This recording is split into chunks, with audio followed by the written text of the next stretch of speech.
Good day everyone, I'm Marian Trimucha. Our topic for today is about pitching a project and persuasive speech in the public institutions. This is the part 1. Part 1, pitching a project.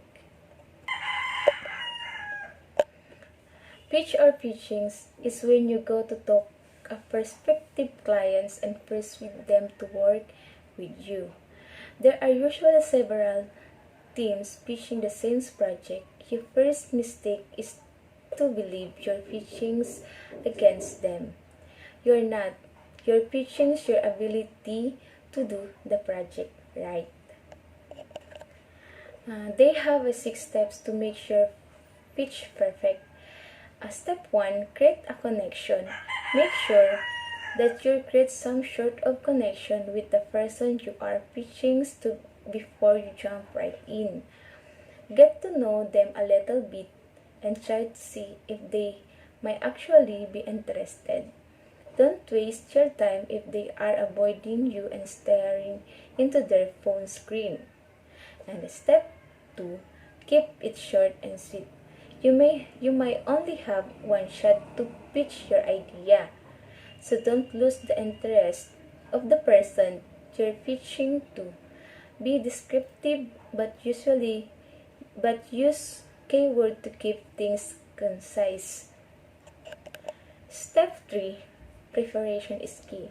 If the person you are pitching to is interested, they will ask questions. This is a great sign because it shows they were following your idea and want to hear about it more. You have an answer and be prepared to clarify anything that seems confusing or incomplete. It's your idea, after all, so make sure you really know it will. And step 4, get them hooked. If someone come up to you and just started droning on and on about something in a monotone, anitone tone, you would be interested in what they had to say. Of course not. Being excited about your own idea is super important in getting someone else interested in it. To really sell your idea, you have to seem truly passionate about it. Step 5, make it visual. Don't just tell them about your idea. Show them. Most people love visual because they can show what the finished idea may look like. If you're talking inspiration from certain film, book, famous locations, or even persons, pull up some photos of accompany your idea. Visuals show creativity and that you have truly thought out of your idea. And the last one, practice makes perfect.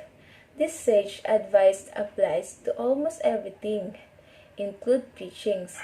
Practice pitchings to yourself in the mirror and really listen to what you're saying.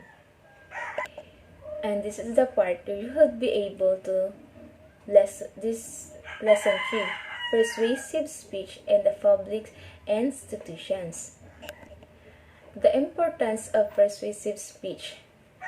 As persuasive speech is a specific type of speech in which the speaker has a goal of convincing the audience to accept his or her point of view. The speech is arranged in such a way as to hopefully cause the audience to accept all or part of the expressed view. Thus, the overarching goal of the persuasive speech is to convince the audience to accept a perspective. Not all audience can be convinced by a single speech, and not all perspective can persuade the audience. We have 2 components of persuasive speech: logical appeals, emotional appeals. Logical appeals are arguments that present a set of information and show why a conclusion must rationally be true. For example, arguments heard in court or illogical arguments. The emotional appeals are appeals that seek to make the audience feel a certain way so that they will accept a conclusions. Negative political ads, for example, when incorporate emotional appeals by juxtaposing an opponent with a negative emotion such as fear. There are three types of persuasive speech in the public institutions. The first one, propositions of fact, propositions of value, and propositions of fallacy. Propositions of fact.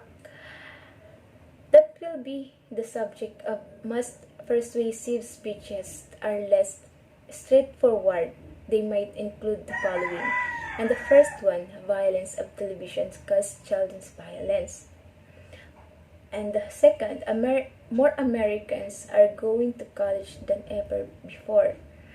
The last one, the athletic program at our colleges raises more money than it spends. Each of these propositions can be supported by conducting research in books, on the internet, or in your college's financial statements. As you establish the truth of your proposition, you are impacting the beliefs of the audience. Next, the proposition of value. One that asserts of speaker's sense of value or writer's sense of right and wrong. It discusses good and bad, just and unjust, and the beautiful and the ugly. Value